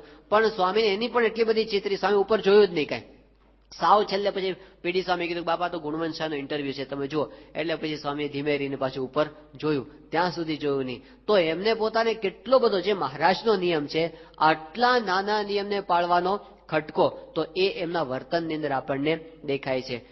સ્વામીશ્રી જયારે ત્યાં બોચાસણની અંદર હતા અને એ વખતે સ્વામી પાસે આ બધી વાત નીકળી હતી, અને એમાં એ વખતે એવું થયું કે HM પટેલ સાહેબ પોતે ધામની અંદર પધાર્યા હતા, HM પટેલ. અને બાપા પાસે સમાચાર કે બાપા જે HM પટેલને આપે વાત કરેલી પેલી કે અમે ખૂણામાં બેસીને ભજન કરશું, એ HM પટેલ ધામમાં ગયા સ્વામી પાસે વાત કરી. પછી બધા સંતોએ વાત કરી, સ્વામી સાહેબ જ્યારે જ્યારે તમારી પાસે આવતા ને HM પટેલ, ત્યારે કાયમ આ વાત અવશ્ય કરતા કે દુનિયાની 50% વસ્તીને તમારો ડાયરેક્ટ લાભ મળતો નથી. એટલે સ્વામી એકદમ હસવા માંડે. સ્વામી કે હા વાત તો સાચી, સાહેબ જ્યારે આવતા ત્યારે કહેતા કે દુનિયાની 50% વસ્તીને તમારો સીધો લાભ મળતો નથી. પછી સ્વામી એકદમ બોલ્યા, સ્વામી કે પણ હકીકત તો એ છે કે ખરો લાભ તો એ 50% જ લે છે, એવું સ્વામી બોલ્યા. સ્વામી કે આ તો છે ને બધા અમારા ધબ્બા ખાઈને બહાર જઈને બીડીઓ ફૂકે, પણ સ્વામી કહે કે મહિલાઓ છે નિયમ ધર્મ વધારે પાળતા હોય, એ બધા તપ વધારે કરે, ભક્તિ વધારે કરે, આવું બધું પાછું સ્વામી એ વખતે વખાણ પણ કર્યા. તો જો એમની નજરની અંદર એવું નથી, તિરસ્કાર નથી, પણ જે મર્યાદા, મહારાજનું જે શાસન, મહારાજે જે સાધુની રીત બતાવી છે, ગુણાતીત એનો આદર્શ છે, એ આપણને દેખાય. તો સ્વામીશ્રીના જીવનની અંદર આ વર્તનની દ્રઢતા આપણને દેખાય છે, એમનો સંયમ. એમના જીવનની અંદર આપણને દેખાય. સ્વામીશ્રી પોતે આમ બહુ સરસ રીતે સમજી શકે છે કે કઈ વસ્તુ સ્વાદિષ્ટ કહેવાય, કઈ વસ્તુ ન કહેવાય, અને છતાં એમના જીવનમાં સ્વાદ નથી. ત્યાં અમદાવાદની અંદર બાપા હતા અને એ વખતે કંઈક મેસૂબ આવ્યો હતો થાળની અંદર. તો સ્વામીશ્રી પેલું ની રીત છે કે રોજ ચપટી ભરીને સ્વામી પેલા ઠાકોરજીનો પ્રસાદ લેતા હોય છે. એટલે સ્વામી એક ચપટી ભરીને મેસૂબ લીધો અને મોઢા મૂક્યો અને પછી સ્વામી કે આમાં કંઈક ફેરફાર છે, બરાબર લાગતો નથી. એટલે પછી એ વખતે ત્યાં આગળ જે બધા જાણકાર સંતો હતા, બધા ભંડારી, એમને સ્વામી બોલ્યા. એટલે બ્રહ્મતીર્થ સ્વામી ત્યાં હાજર, સ્વામી એમને થોડો ચખાડ્યો મેસૂબ કે લો ચાખો. એમણે ખાધો. સ્વામી કે શું લાગે છે? એ કે હા સ્વામી એમ કઈ બરાબર નથી, કંઈક તકલીફ છે. સ્વામી કે શું તકલીફ છે? એ કે સ્વામી એ તો કઈ ખબર પડતી નથી, કંઈક બરાબર નથી એવું લાગે છે. પછી સ્વામી બીજા ભંડારી સંતને, ત્રીજાને, બધાને સ્વામી ટેસ્ટ કરાયો. બધાને કંઈક તકલીફ છે પણ શું પ્રોબ્લેમ છે કઈ ખબર પડતી નથી. ત્યારે બધાએ જોઈ લીધું ને પછી સ્વામી કે તકલીફ એટલી જ છે કે ઘી છે ને બળેલું વાપર્યું છે એટલે આવો ટેસ્ટ આવે છે, બાકી આવો આવે નહીં. તો એ એમને ખબર પડે છે પાછી કે એમની નજર બહાર. એ તો બધું સ્વામી ઘણી વખત કહે છે કે શાસ્ત્રીજી મહારાજે અમને બધું શીખવાડી દીધું છે, કાંઈ બાકી રાખ્યું નથી. પણ છતાં એમનો સંયમ કેટલો છે, એમની આમ નિસ્વાદીપણું. કોઈ નજર કરે ને તો તરત એમને ખબર પડે કે સ્વામીશ્રી કેટલા બધા નિસ્વાદી છે, કે કોઈ વસ્તુની ક્યારેય આમ અકરાત્યાપણું આપણને દેખાય નહીં. અને સ્વામીશ્રી જે રીતે જમે છે ને, એક વખત પ્રયત્ન કરવા જેવો છે. એમ ચપટી ભરીને જમતા હોય છે ને, કોઈ જમી ન શકે. સ્વામી જે રીતે આઈસ્ક્રીમ જમે છે ને, આઈસ્ક્રીમ સ્વામી પાસે જયારે મૂકવામાં આવે ને ત્યારે બહુ જ આગ્રહ કરે ને ત્યારે સ્વામી પેલું ચમચી હોય ને એનો આગળનો ભાગ આમ અડાડે આઈસ્ક્રીમમાં, અને પછી મોઢામાં મૂકે ને તો અડધો આઈસ્ક્રીમ તો પાછો આવ્યો હોય. આ તો દર્શન કરેલા છે સંતોએ કે આટલી હદ સુધી કે અડધી ચમચી, અરે 5 ચમચીમાંથી 5 ચમચી બાકી આવે, એવું તો સત્પુરુષની અંદર જ દેખાય, બીજે કઈ આપણને દેખાય નહીં. તો આપણને દેખાય કે કેટલું બધું એમની અંદર નિસ્વાદીપણું. સ્વામીશ્રી પોતે આમ બાપાના થાળમાં જયારે શ્રીખંડ કે કેરીનો રસ એવું કંઈક મૂકવામાં આવે છે ને, તો સ્વામીશ્રી પોતે જમે પણ આમ ખાખરો હોય ને, ખાખરો એ પેલા કેરીના રસમાં બોલે, એનો છેડો બોલે આગળનો ભાગ, અને પછી આમ ખંખેરી નાખે અને પછી સ્વામી જમતા હોય. અને જમીન પૂરું કરે ને તો તમને એવું લાગે કે વાડકો ઓછો થયો જ નથી, એટલો ને એટલો જ છે. તો એમને ક્યારેય કોઈ વસ્તુ આમ સ્વામીશ્રી પાસે જે સંતો ફરે છે એ કહે છે કે ક્યારેય એમણે કોઈ દિવસ ફરમાઈશ કરી નથી મારા માટે આ બનાવજો, ક્યારેય કોઈ વસ્તુની ફરિયાદ કરી નથી કે કેમ તમે આવું કરો છો. તો એમને બધી જ ખબર પડે છે અને છતાંય ક્યારેય એમના જીવનની અંદર સ્વાદ જોવા મળતો નથી. 2004ની સાલમાં બાપા લોસ એન્જલસમાં હતા અને એ વખતે એવું થયું કે બાપાની સામે બધા બાળકો બેઠા હતા અને રિપોર્ટિંગ કરતા હતા બધા બાળમંડળનું, અને સ્વામીશ્રી એટલા બધા આમ રિપોર્ટ સાંભળવામાં તલ્લીન થઈ ગયા હતા કે સ્વામીને એ જ બધું સાંભળતા હતા. ને એમાં સ્વામી એકદમ પેલો ઉકાળો, સ્વામી પેલો સેવક સંત વચ્ચે ટાઈમ આવે એટલે ઉકાળા માટે ગ્લાસ આપે, તો ગ્લાસ આવે ને તો સ્વામી એમ હાથ ધોવા માટે હાથ ધર્યા. પછી વલ્લભ સ્વામી એમ હાથ ઠેલો, એ કે હાથ ધોવા માટેનો ગ્લાસ નથી, આ તો ઉકાળો પીવાનો ગ્લાસ છે. સ્વામી કે હાલાવો. તો આટલી હદ સુધી પોતે બેધ્યાન હોય છે એની અંદર. એમનું ધ્યાન કથા વાર્તાની અંદર હોય, એનું ધ્યાન હરિભક્તોને સાંભળવાનું અંદર. શું ખાય છે કે શું નથી ખાતા એનું ક્યારે એમને ભાન હોતું નથી. યા નિશા સર્વભૂતાનામ તસ્યામ જાગૃતિ સંયમી યસ્યામ જાગૃતિ ભૂતાની સા નિશા પશ્યતો મુનેહે. કે જે જગતના લોકો જેની અંદર રાત દિવસ જાગ્યા છે, સત્પુરુષને એની અંદર કઈ રુચિ જ નથી અને પોતે એનાથી અત્યંત નિર્લેપ વર્તતા હોય છે, તો એવો એમના જીવનની અંદર સંયમ આપણને દેખાય છે. બીજું કાંઈ નહીં, પણ ખાલી સ્વામીશ્રીના વિચરણને કોઈ એક વખત જુએ ને, કોઈ ખાલી એક વખત ઉપર છેલ્લું વિચરણને સ્વામીશ્રીના આમ વાત સાંભળે ને તો પણ પ્રતીતિ થાય કે આ લોકના સુખની અંદર પ્રીતિ હોય એ પુરુષ ક્યારે આવું વિચરણ કરી શકે નહીં.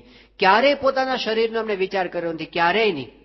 એમને હંમેશા, હમણાં દેવચરણ સ્વામીએ પ્રસંગ કીધો હતો કે 1974ની સાલમાં સ્વામીશ્રી ત્યાં અમેરિકા પધાર્યા હતા. લોકો અમેરિકા જતા હોય છે, ફરવા જાય, અમેરિકા જતા હોય છે, આમ જાગ જમાળ જોવા માટે જાય. સ્વામીશ્રી દેશમાં હોય કે પરદેશમાં એક સરખી જ રીતે એમની હોય છે. તો 74ની સાલમાં બાપા ત્યાં ગયા હતા અને એમાં એ વખતે તો બહુ જ પીડાવાળું વિચરણ હતું. તો સવારે સ્વામી ઉકાળા પાણી કરીને પછી પોતે પધરામણી નીકળ્યા. એ વખતે દેવચરણ સ્વામી બધા સેવક સંતો હતા, એમને સ્વામીએ કીધું કે જો અમારે આવતા કદાચ મોડું થશે એટલે લગભગ 1 વાગી જશે, તો તમે અમારી રાહ જોતા નહીં, તમે બધા જમી લેજો. એવું કહીને સ્વામી પોતે નીકળ્યા. હવે આ બાજુ સ્વામી ન જમે ત્યાં સુધી કોણ, પછી કોઈને ઈચ્છા થાય કે બાપા આવશે પછી જમશું. 1 વાગે તો ન આવ્યા, 1:30 વાગે ના આવ્યા, 2 વાગે ના આવ્યા. એમ કરતા કરતા સમય ચડતો ગયો. તે સ્વામીશ્રી સાંજના 6:30 વાગે આવ્યા. બપોરનું ભોજન તો ગયું જ. 6:30 વાગે સ્વામી, અને એ વખતે આ બધા રાહ જોઈને બેઠા કે સ્વામીને કીધું બાપા કઈ અત્યારે લેવું છે ભોજન, કંઈક અંગીકાર કરવું છે? સ્વામી કે અમારે સ્નાન કરવું છે. સ્વામી સ્નાન કરીને આવે ત્યાં સભાનો ટાઈમ થઈ ગયો. સ્વામી કહેવાય સભા પછી જોશું એમ કરીને સ્વામી સીધા સભાની અંદર ગયા. સભા રાત્રે 9 વાગે પૂરી થઈ ને એ વખતે પધરામણીઓ પાછી ચાલી. તે રાતના 9 વાગે પધરામણીઓ ચાલુ થઈ, 11:15 વાગે બાબા ઉતાર આપીને પછી ભોજન એમણે અંગીકાર કર્યું આખા દિવસનું. તો આવી રીતનું એમનું વિચરણ ગોઠવાતું હતું અને કોઈ દિવસ એમણે પોતાના શરીરનો વિચાર કર્યો નથી. એ આપણને દેખાડે છે કે એમને આ લોકના સુખની અંદર તો કોઈ પ્રકારની પ્રીતિ જ નથી. એમની ઇન્દ્રિય નિગ્રહ આપણને સતત દેખાય. તો આ સ્વામીશ્રીની વિશેષતા છે. એનાથી આગળ વધીને સાધુતાનું એક બહુ જ મહાન લક્ષણ હોય તો મહારાજે કારિણીના 6ઠ્ઠા વચનામૃતની અંદર નિર્મત્સરતા બતાવ્યું છે. નિર્મત્સરતા, અજાત શત્રુતા. ક્યારેય કોઈનું અહિત થાય એવો વિચાર સ્વામીશ્રીને આવ્યો નથી. એ વાત એમણે અમદાવાદની અંદર કરી હતી. બાપા કે ક્યારેય કોઈનું અહિત થાય એવો વિચાર એક વખત પણ મને આવ્યો નથી. આ કોણ બોલે છે? આમ હિમાલયમાં જઈને કોઈ બોલે તો બરાબર છે, આ તો સંસ્થા ચલાવવાની, વ્યવહાર કરવાનો, અને એની અંદર પાછા એમની ઉપર તો પાટા પાડનારા ઘણા હોય, અંદરના પણ હોય ને બહારના પણ હોય. એવા સંજોગોમાં છેલ્લા 56 વર્ષથી 57 વર્ષથી તો સ્વામીશ્રી બીએપીએસ સંસ્થાના પ્રમુખ પદે રહી અને હોલસોલ વ્યવહાર સ્વામીશ્રી સંભાળે છે. અને છતાં પણ સ્વામીશ્રી આટલો વ્યવહાર સંભાળવા છતાં પણ કહે છે મને ક્યારે કોઈનો અહિત થયો વિચાર આવ્યો. ત્યાં બહુ જ જયારે ઊંડો વિચાર કરીએ ત્યારે ખ્યાલ આવે કે આપણી સાથે કોઈ દુશ્મનાવટ રાખતું હોય અને આપણી સાથે કોઈ આમ કનડગત કરતું હોય અને પછી આપણે સતત એનું હિત થવી પ્રાર્થના કરીએ, આ સામાન્ય વસ્તુ નથી. એ સ્વામીશ્રીના જીવનમાં આપણને પળે પળે દેખાય. જ્યારે સ્વામીશ્રી હમણાં થોડા વર્ષો પહેલા પ્રસંગ બની ગયો અને આપણે ઘણી વખત સાંભળેલો છે કે સ્વામીશ્રી 2002ની સાલમાં સારંગપુરમાં હતા અને એ વખતે 24મી સપ્ટેમ્બરનો દિવસ અને ગાંધીનગર અક્ષરધામની અંદર આતંકવાદી હુમલો થયો. આ પરિસ્થિતિ એવી એ વખતે નાજુક હતી, જ્યાં જ્યાં સમાચાર એ વખતે મળ્યા ને એ બધા જ એ વખતે આમ આખી સંસ્થામાં બધાના જીવ અદ્ધર થઈ ગયા હતા. કારણ કે આપણી સંસ્થામાં ક્યારે આવો પ્રસંગ આવો બન્યો નહોતો કે આટલું સીધું જ આક્રમણ થયું. કોણ હતા એ કોઈને ખબર હતી નહીં. જ્યારે આક્રમણના સમાચાર આવ્યા સાંજના 5:30-6 વાગે કે આતંકવાદીઓ અંદર ઘૂસી ગયા છે અને આડેધડ ગોળીબાર ચલાવે છે, ત્યારે મોટી ચિંતા તો એ હતી કે કેટલા આતંકવાદીઓ છે એની ખબર આપણને હતી નહીં. હકીકતમાં એ લોકો કોણ છે એની પણ ખબર હતી નહીં. એ લોકો પાસે કેવા પ્રકારના સાધનો છે એની પણ ખબર હતી નહીં. એ લોકોનું શું મિશન છે એની પણ ખબર હતી નહીં. કદાચ આખી સંસ્થા પર કોઈ એટેક કર્યો હોય એવું તો નથી ને? આવું પણ કદાચ હોઈ શકે. જાત જાતની શંકા કુશંકા એની અંદર થતી હતી અને એની અંદર પાછા સમાચાર તો એવા વિચિત્ર આવતા હતા ને. મોહન સ્વામી એ વખતે ત્યાં અમેરિકાની અંદર હતા અને એ વખતે ત્યાં આગળ તો બધા છાપાવાળા આડેધડ સમાચાર ન છાપતા હોય. તે એક છાપાવાળા એવું છાપ્યું કે આતંકવાદીઓ બધા અક્ષરધામના મેઇન મોન્યુમેન્ટની અંદર ઘૂસી ગયા છે અને એ લોકોએ સ્વામિનારાયણ ભગવાનની મૂર્તિ પર ગોળીબાર કર્યો છે અને ત્યાં બોમ્બ નાખ્યા છે. હવે આવું બધું વાંચે એટલે રૂવાડા ઉભા થઈ જાય કે નહીં? એટલે પેલા યજ્ઞવલ્લભ સ્વામી તો આમ એ તો કોઈ દાડો મરતા ને મર ન કહેવા છે. એને તો આમ એવું થઈ ગયું ને એ કે આમ શાપ દેવા જેવા છે કે જાત જ આખી ખલાસ થઈ ગયું છે. આ તો હાવ નકામી છે ને આમ છે ને તેમ છે ને એટલું બધું આમ આપણને થઈ જાય. શાંતમાં શાંત હોય ને એને પણ શાપ દેવાનું મન થઈ જાય. એવી પરિસ્થિતિની અંદર સ્વામીશ્રી પોતે એટલા બધા સ્વસ્થ હતા કે જેવું આ આતંકવાદના સમાચાર મળ્યા સ્વામીશ્રી પોતે રૂમની અંદર બિરાજમાન હતા અને મિટિંગ ચાલતી હતી કચ્છના જે આપણો કાર્ય ચાલે છે બધું આપણું ભૂકંપનું, એની બધી મિટિંગ ચાલતી હતી. નવા મકાનો બંધાતા હતા એની. ઈશ્વરચરણ સ્વામી બેઠા હતા, બ્રહ્મવિહારી સ્વામી બેઠા હતા અને પછી બધા અક્ષય મુનિ સ્વામી બેઠા હતા. અને જેવા સમાચાર આવ્યા ફોનની અંદર કે સ્વામી આતંકવાદી હુમલો થયો છે ને આવી પરિસ્થિતિ છે, સ્વામી તરત મિટિંગ બંધ રાખી. સ્વામી કે આપણે મહારાજને પ્રાર્થના કરીએ. 5 મિનિટ સ્વામીએ ધૂન કરી અને ધૂન કરીને પછી તરત સ્વામી ઈશ્વરચરણ સ્વામી કે તમે નીકળો.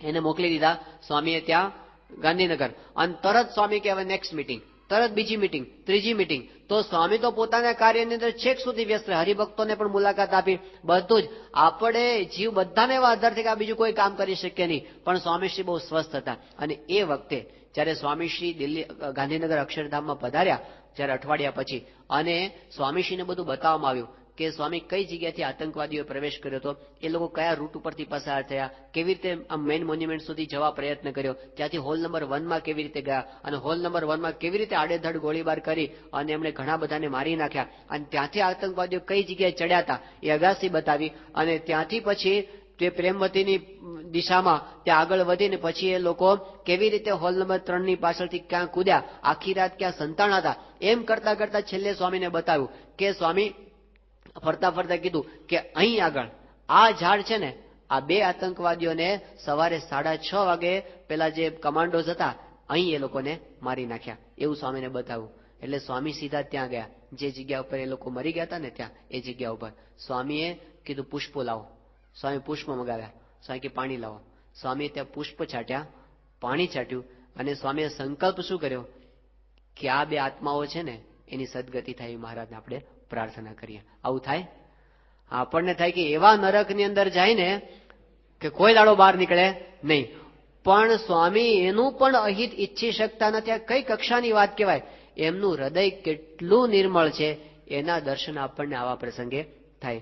સ્વામી શ્રી 1990ની સાલમાં રાજસ્થાનમાં પધાર્યા હતા, અને ત્યાં રાજસ્થાનના આપણા હરિભક્ત છે માધવસિંહજી દિવાન, શાસ્ત્રીજી મહારાજના વખતથી એમના માતુશ્રીને સત્સંગ, દાજી બાપુના દીકરી એ એમના માતુશ્રી એ અહીંથી સત્સંગ લઈને ગયા. અને પછી સ્વામીશ્રીને પધરાવવાની એમની બહુ જ ઈચ્છા હતી, એટલે પછી 90ની સાલમાં બાપા પોતે ત્યાં પધાર્યા હતા. આ માધવસિંહજી તો ત્યાંના બહુ મોટા રાજવી કહેવાય, અને ત્યાંના રાજકારણની અંદર પણ પોતે બહુ આગળ પડતા છે. એમને ત્યાં બાપાનો ઉતારો હતો. એ દરમિયાન એક દિવસ એવું થયું કે સ્વામીશ્રી પોતે સાંજના 4 વાગે ઠાકોરજી જાગે અને પછી પોતાના રૂમની અંદર બિરાજમાન હતા. બાજુમાં ઠાકોરજીની મૂર્તિ, બાપા રૂમમાં એકલા હતા. અને એ વખતે અમદાવાદનો એક યુવક છે હેતલ, એ બાપાની સાથે વિચરણમાં જોડાણો હતો, એ પણ કઈ રૂમની અંદર બેઠો હતો. એટલે કોઈ જ નહોતો ને સ્વામી એમને બેઠા હતા. એટલે હેતલે સ્વામીને વાત કરી કે બાપા મારે એક વાત તમને પૂછવી છે. સ્વામી કે શું પૂછવી છે? કે આ રૂમની અંદર અત્યારે શ્રીજી મહારાજ સાક્ષાત બિરાજમાન છે, આપ સાક્ષાત બિરાજમાન છો, તો હરિકૃષ્ણ મહારાજ બિરાજમાન છે અને આપ બિરાજમાન છો. આ સમયે હું જે સંકલ્પ કરું એ સત્ય થાય કે ન થાય? સ્વામી કે પેલા સંકલ્પ શું છે એ વાત કર. એ કે બાપા એમ નહીં, તમે મને કહો કે ભગવાન સાક્ષાત બિરાજમાન છે હરિકૃષ્ણ મહારાજ અને તમે બિરાજમાન છો, તો સંકલ્પ સિદ્ધ થાય કે ન થાય? સ્વામી કે થાય જ ને, મહારાજ સાક્ષાત બિરાજમાન છે તો શું ન થાય? એમની હાજરી તો સત્ય સંકલ્પ છે, જે એમની હાજરીમાં કરીએ બધું સિદ્ધ થાય. તો હેતલ કે તો સ્વામી હું સંકલ્પ કરું છું કે જે સંસ્થાએ તમારો આટલો બધો દ્રોહ કર્યો છે અને તમારો દ્રોહ કરવામાં કાંઈ બાકી રાખ્યું નથી, એ સંસ્થાનું ધનોત્પનોત નીકળી જાય. સ્વામીના આખા મુખના ભાવ ફરી ગયા. આ વાત સાંભળીને સ્વામી કે અહીં આવો, એકદમ કડક થઈને સ્વામી કે અહીં આવો, એ નજીક બોલાવ. સ્વામી કે આ હરિકૃષ્ણ મહારાજના ચરણારવિંદનો સ્પર્શ કર. 2 હાથ ચરણારવિંદમાં સ્વામી અડાડાવ્યા અને પછી સ્વામી કે હવે સંકલ્પ કર કે આજ પછી કોઈ દિવસ આવો સંકલ્પ હું નહીં કરું. ત્યાં સ્વામીએ સંકલ્પ કર્યો. સ્વામી કે આ મહારાજને તું શું સમજે છે? આ ભગવાન છે, પૂર્ણ પુરુષોત્તમ નારાયણ છે, એમની મરજી વિના કોઈનું હલાવ્યું પાંદડું હલતું નથી. મહારાજની જેમ મરજી હોય એમ થાય. આપણે ક્યારેય કોઈના માટે અહિત થાય એવો સંકલ્પ કરવો નહીં. આ સ્વામીશ્રીની સાધુતા છે. એના દર્શન સ્વામીશ્રી વર્ષો પહેલા ત્યાં આણંદની અંદર બિરાજમાન હતા. આણંદમાં એક જૂનું મંદિર હતું અને એમાં બિરાજમાન હતા. અને એ વખતે એક સંપ્રદાયના સાધુ સ્વામી પાસે આવ્યા અને સ્વામી પાસે આવીને એમણે, બાપા તો રીત છે કે કોઈ બહારના સાધુ આવે અને આવી રીતે સ્વામી એમની સરભરા બધું કરાવે, એ બધું કરાવ્યું. પછી એમણે કીધું અમારે બાપાને ખાનગીમાં મળવું છે. એટલે સ્વામી પાસે આવ્યા અને કીધું સ્વામી શું વાત કરવી છે સ્વામી કે? એટલે એમણે કીધું કે સ્વામી ફલાણા છે ને ભાઈ, હવે એ સંપ્રદાયના જે સંપ્રદાયના સાધુ હતા ને એ જ સંપ્રદાયના ધર્મગુરુ, એણે વાત કરી કે સ્વામી એ તમારો બહુ જ દ્રોહ કરે છે, અમને ખબર છે, અને એમના જેટલા કૌભાંડો છે ને એ બધું આ ફાઇલની અંદર છે, એમના બધા પ્રૂફ અમારી પાસે છે, એ લઈને અમે અત્યારે આવ્યા છીએ. એમને એમ કે સ્વામી તરફથી આપણને સપોર્ટ મળશે. અને જ્યાં આ વાત કરીને સ્વામી એકદમ ઉગ્ર થઈ ગયા. સ્વામી કે તમને સાધુ જાણીને અમે બોલાવ્યા, પણ અત્યારે ને અત્યારે ઉભા થઈને તમે બહાર નીકળી જાઓ. આવું સ્વામી કોઈ દાડો કોઈ ના કહે. પણ સ્વામી એને કીધું કે અમારે તમારું કાંઈ જ કામ નથી, તમે ઉભા થઈને અત્યારે મંદિરની બહાર નીકળી જાઓ. સ્વામી કાઢી મૂક્યા રીતસર એને, પણ એની અંદર જરા પણ દાદ આપી નહીં. બાકી આમાં તો કાન સરવા થઈ જાય કે ન થઈ જાય? હા શું છે, વાત તો કરો જરા, જાણીએ તો ખરા. પણ એની અંદર સ્વામીએ જરા પણ ઇન્ટરેસ્ટ બતાવ્યો નહીં. તો આ એમની સાધુતા. હમણાં સારંગપુરને સ્વામીશ્રી બિરાજમાન હતા અને બધા સંતોએ પ્રત્યક્ષ દર્શન કર્યા. હમણાં એક પ્રકરણ ચાલે છે, તાજું પ્રકરણ, કદાચ સમાચાર મળ્યા હોય, કેટલાક છાપા દ્વારા વાંચ્યા હશે, કેટલાક ઇન્ટરનેટ દ્વારા, કેટલાક બીજા હરિભક્તો દ્વારા. ગરડાની અંદર આપણી સંસ્થા એક દિવાલ બનાવી છે અને એ અત્યારે આખા ગુજરાતની અંદર હો કરવામાં એના વિશે આવ્યું છે. હવે વાતની અંદર કાંઈ જ માલ નથી. જે લોકો જાણકાર છે એ બધાને ખબર છે કે આ વિરોધની અંદર કોઈ જ તથ્ય નથી, બધાને ખબર છે. અને છતાં પણ જે રીતે વિરોધ કરવામાં આવે છે ને, બહુ જ વરવી રીત છે. વિરોધ કરવાની રીત પણ હોય, પણ આ જે રીત છે ને એની અંદર તો સ્વામીશ્રીનું ખરાબ દેખાડવામાં કાંઈ બાકી રાખવું નહીં. એ રીતનો વિરોધ ત્યાં આગળ શરૂ થયો છે. આપણી સંસ્થાની જમીન આપણે કાયદેસર લીધેલી, અને એ જમીન હકીકતમાં તો રસ્તા પ્રસાદીના છે જ નહીં, શ્રીજી મહારાજના. એ લોકો એમ કહે છે કે મહારાજના પ્રસાદીના રસ્તા છે, પણ 200 વર્ષ પહેલા તો એમાંથી એકેય રસ્તાનું અસ્તિત્વ પણ નહોતું. આની સાબિતી છે રીતસરની. હવે એ જગ્યા ઉપર ખાલી આપણે, અને ગામ લોકોને તો તકલીફ પડે એમ છે જ નહીં, કારણ કે એને તો આપણે મોટો રસ્તો બાજુમાં જ કરીને આપ્યો છે. આટલું બધું છે, અને છતાં પણ વિરોધ એટલો બધો કરવામાં આવ્યો. સ્વામીશ્રીની મૂર્તિને બાળવામાં આવી ત્યાં ગઢડાની અંદર, અને એનાથી આગળ વધીને માંડવધારની અંદર પ્રમુખ સ્વામી મહારાજનું પૂતળું કરી અને જાહેરની અંદર બાળવામાં આવ્યું. રોજ છાપાની અંદર જાત જાતના સમાચાર, અને છાપાવાળા પાછા એવા કે આપણે કલ્પના ન કરી શકીએ એટલી હદ સુધી જૂઠાણું છાપી શકે. છાપા એટલી હદ સુધી એવી રીતે છાપે કે જાણે બીએપીએસ સંસ્થાએ તો બધું ખોટું જ કર્યું છે એવું રીતસર છાપે. હવે આ બધું જે હોય તે અંદરખાને છાપાવાળા સાથે થયું હોય, પણ છાપા બધા આપણી વિરોધની અંદર છાપે. લોકો બધા ગામની અંદર જાત જાતની સભાઓ થાય, અને બધા આમ નકલી બધા ઉપવાસ આંદોલનો ને બધું થાય. આ બધું થાય ને એટલું બધું આમ ટેન્શન વાળું વાતાવરણ હતું સારંગપુરની અંદર અમુક દિવસોની અંદર તો. પણ એ વખતે સ્વામીશ્રી અત્યંત સ્વસ્થ. આ છાપાની અંદર સમાચારો હવારમાં તમે ખાલી આટલી કોલમ વાંચ્યો હોય ને, આટલી જ, તો એવું ભયંકર લખાણ કર્યું હોય ને કે તમને આખો દિવસ સુધી આમ એના વિચારો ફેરા કરે મનમાં. પણ સ્વામી તો એટલા સ્વસ્થ. પછી સ્વામી પાસે સંતોએ બધાએ વાત કરી, 2-3 ત્યાં બેઠા તો રૂમની અંદર એ વખતે કે સ્વામી આ બધું બહુ થયું, હવે આ બધું ક્યાં સુધી ચાલશે? સ્વામી કે મહારાજની ઈચ્છાથી ચાલુ થયું છે અને મહારાજની ઈચ્છાથી બંધ થઈ જશે. પણ સ્વામીને કીધું કે સ્વામી હવે બીજું તો કાંઈ નહીં, પણ તમે એવો સંકલ્પ કરો કે હવે આ લોકોના ઝાડા પેશાબ બંધ થઈ જાય, જે વિરોધ કરનારા છે ને એના. સ્વામી કે ના, મહારાજની શું રીત છે અને આપણા ગુરુઓની શું રીત છે એ પ્રમાણે આપણે કરીએ, એનાથી વધારે કંઈ કરાય નહીં. પણ કે સ્વામી આ તો પણ જુઓ તો ખરા, તમે કંઈક હદ બાર આટલી હદે છાપે છે. સ્વામી કે આપણે એટલો જ સંકલ્પ કરો કે મહારાજ એને સદબુદ્ધિ આપે, આ સિવાય આપણે બીજું કોઈ સંકલ્પ કરો નહીં. પણ સંતો બધા બહુ મંડ્યા. સ્વામી એકદમ થોડા અકળાઈ ગયા. સ્વામી કે તમે આવું બધા બોલ કરો છો, પણ પ્રાર્થના કરો ને કે એને સદબુદ્ધિ આપે. આનાથી આગળ સ્વામી પોતે કાંઈ બોલ્યા નહીં. હવે આ વિશેષતા છે જુઓ આપણી સંસ્થામાં. બાકી હો જે રીતનું થતું હતું, હવે એ વખતે જો ઉપાડ કર્યો હોત તો સ્વામીશ્રી એક એવા વિશ્વવંદનીય પુરુષ છે. અને કલ્પના કરો કે જે પુરુષની જન્મ જયંતિમાં 2.5 લાખ માણસો ભેગા થતા હોય, એમના ખાલી દર્શન કરવા માટે 2.5 લાખ માણસો, એ પુરુષને ખાલી આમ મરણિયા થનારા કેટલા છે એમની પાછળ? તો સ્વામીનો એક ઈશારાની જરૂર નથી. સ્વામીનો કોઈ ફોટો બાળે અથવા સ્વામીની કોઈ મૂર્તિ બાળે જાહેરમાં, અને આ ખબર પડે તો એવા 50 માણસો મરણિયા ન નીકળે કે જે કાંઈનું કાંઈ કરી નાખે. પણ આશ્ચર્યની વાત એ છે કે આપણા સત્સંગીઓ તરફથી, આપણા હરિભક્તો તરફથી કોઈ એક સૂત્રોચ્ચાર થયો નથી, એક હરફ સુદ્ધા ઉચ્ચાર કર્યો નથી, કોઈ સામે બોલ્યું નથી. આખો સંપ્રદાય એ પ્રમુખ સ્વામી મહારાજની સાધુતાથી સુગંધિત છે, બધાને અનુભવ થયો કે આ લોકો કઈ નિવેદન કરતા નથી. મારવાની વાત તો જવા દો, પણ કઈ બોલતા પણ નથી. એનું કારણ શું છે? જો હરિભક્તો બધા સમસમી તો ગયા હતા, પણ કેમ આ બધું નથી કરતા? બધાને મનમાં એક જ વિચાર છે કે જો આપણે કઈ આમાં કરશું ને તો સ્વામી રાજી નહીં થાય. આ વિચારથી બધા સંયમ રાખી શકે છે કે સ્વામી બાપા રાજીને. આતંકવાદ વખતે આખા ગુજરાતમાં આપણા હરિભક્તો તો ઠીક, પણ અખિલ હિન્દુ ધર્મે સંયમ પાળ્યાનું કારણ શું? કે પ્રમુખ સ્વામી મહારાજની અપીલ છે. જો આપણે અપીલનો ભંગ કરશું ને તો પ્રમુખ સ્વામી રાજી નહીં થાય, અને આખું ગુજરાત એ વખતે શાંત રહ્યું. તો એમની સાધુતાની કેટલી વિશાળ અસર છે આપણને અનુભવાય.